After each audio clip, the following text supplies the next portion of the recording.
Basketball fans, welcome back. So 2 days ago, I released the KNBL weekly that I went in depth and talked about some playoff matchups that happened during the weekend.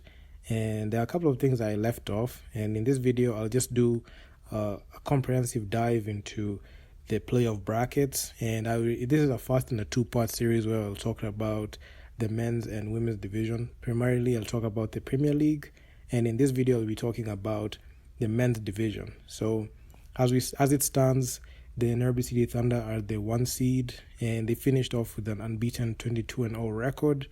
And the teams that are going to get relegated after this season, are the ABSA team and the KU Pirates. So the graphics you're seeing on the screen are from B Plus Sports. So make sure to check them out on Instagram, check them out on YouTube as well. Good content there. So the Premier League, the men's division, has been quite interesting. So we saw the huge acquisition Twente made prior to this season starting, and it bolstered the Nairobi City Thunder and made the City Thunder what they are. So they finished number 1. KPA, the defending champions, finished number 2 with a 17-5 record. I must say some of the losses that they had there, most notable losing to the USIU Tigers and the Ulinzi Warriors in the same weekend in the Makande Gym. That is something that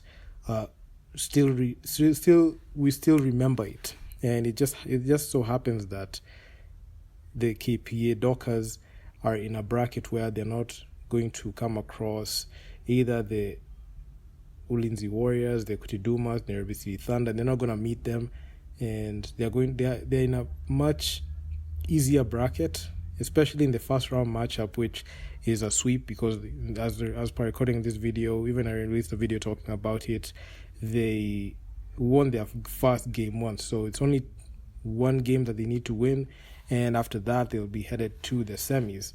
And the Thunder also played last weekend, and they are 1-0. So if they win on Saturday, this coming Saturday, they will just sweep the Terror.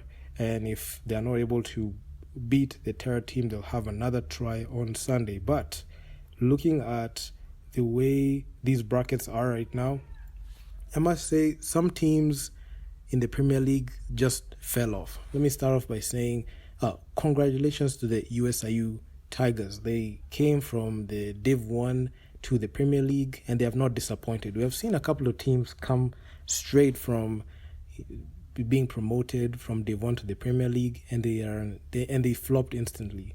Most notably, the ZTEC Titans, when they made the Premier League in the 2020-2022 season, they really had an underwhelming performance and got relegated after one season. But you can see the USIU Tigers, even with the loss of some of their star players, most notable Ariel Ortega, Larry Shavanga, when they lost those guys, they still were able to sign some quality players, and they finished off in the 3rd seed.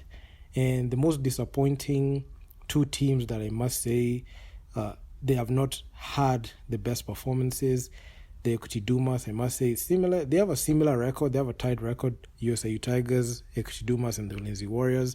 But the Kutidumas, they were a team that was supposed to be the number 2 to the Nairobi City Thunder, because this is the only team that has been able to get close to beating the City Thunder, but in multiple tries, they have not been able to. Right now, the City Thunder are 4-0 on the Equity Dumas, and the Equity Dumas are the team, I must say, that poses the imminent threat to the City Thunder's unbeaten record.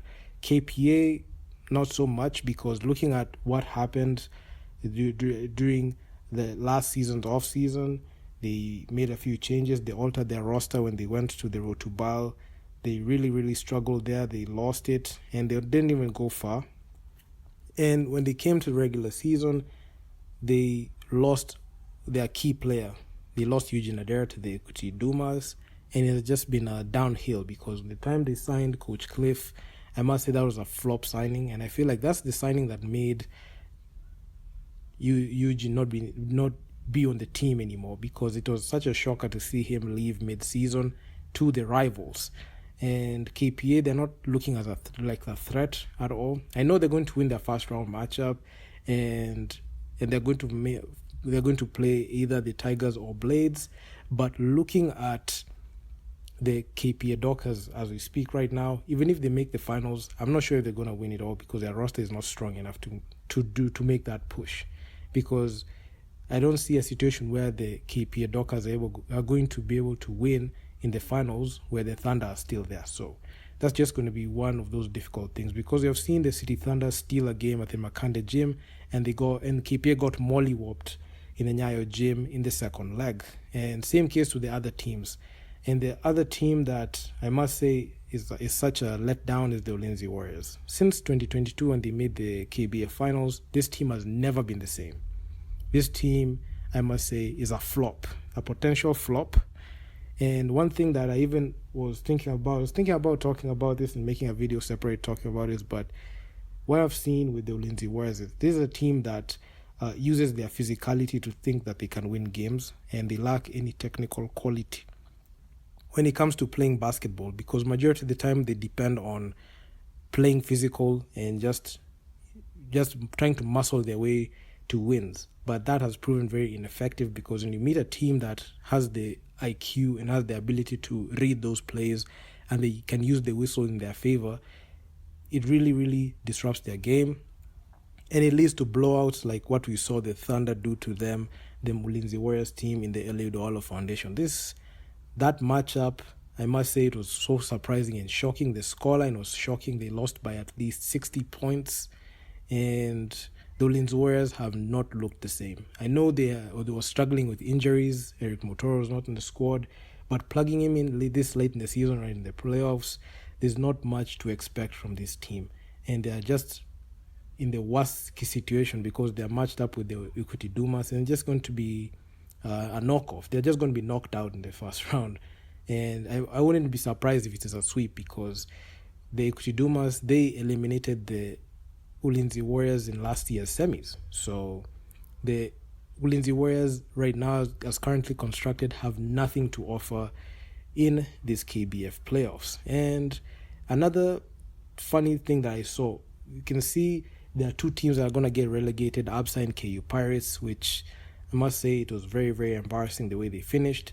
But if you look at the 9th and 10th seed, the Platinum Melonets and Umoja, I must say this is the worst place to be, the 9th and 10th seed, because you can't go up, you can't go down. Because when you go up, that means you have to step up in how you play, and when you go down, you get relegated. So they're not going to go anywhere, and they're not going to be in the playoffs, and their off-season has started very early. So that's the worst place to be, because you're just watching other teams as they go ahead and mix it up in the playoffs, and you're not bad enough to get relegated. So that's one thing that is actually quite sad, especially looking at the fact that the Platinum Melonets at some point in the season, they were the 5th seed, but they really, really dropped to the 9th seed. And same case as the Strathmore Blades. They have been dropping. The Anno Wolfpack, they have been trying to claw their way back, but it's just been an uphill task, because trying to get wins in this Premier League in the men's division has proven quite challenging for these mid-tier teams,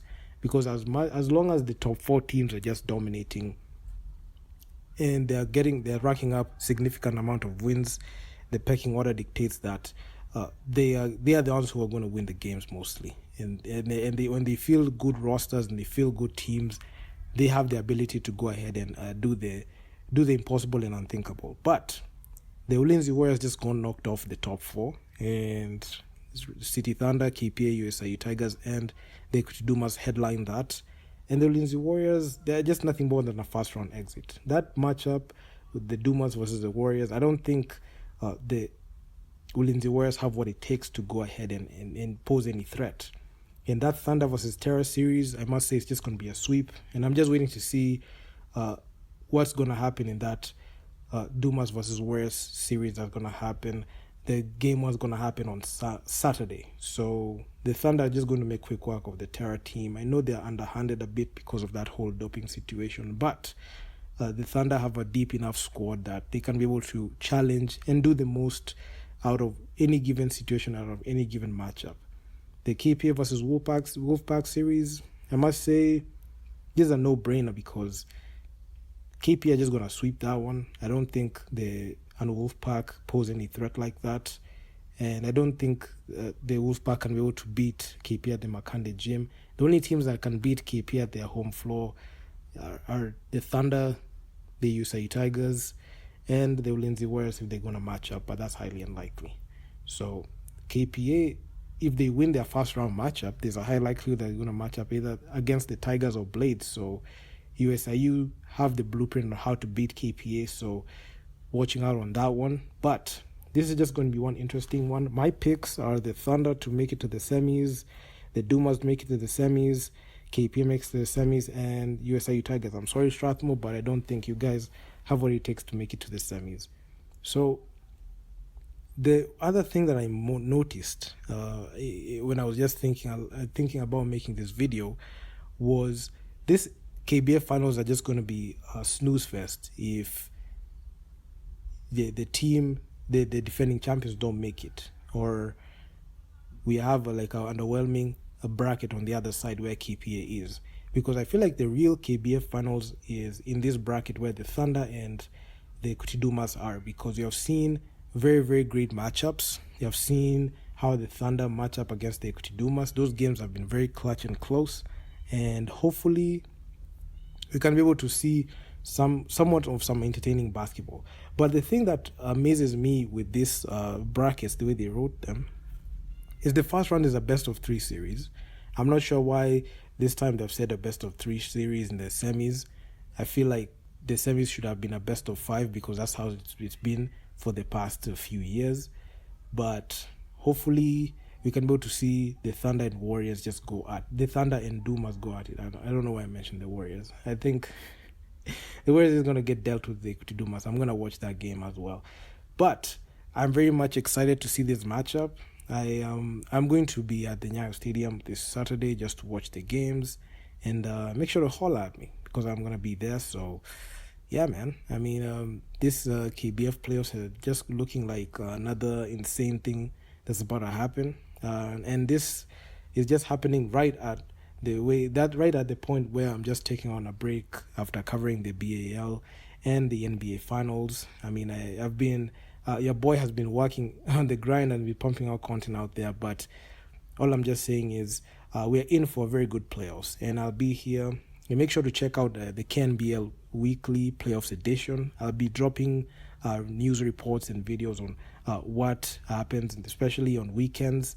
And stay tuned to that. On Mondays is the official times I'll be uploading, so don't miss out on that one. So if you guys like the video, make sure you leave your feedback down in the comments on what you think about this whole KBF playoffs, this KNBL playoffs. What do you think about it? So that one, I'm out. I'm going to see you guys in the next one. Peace out.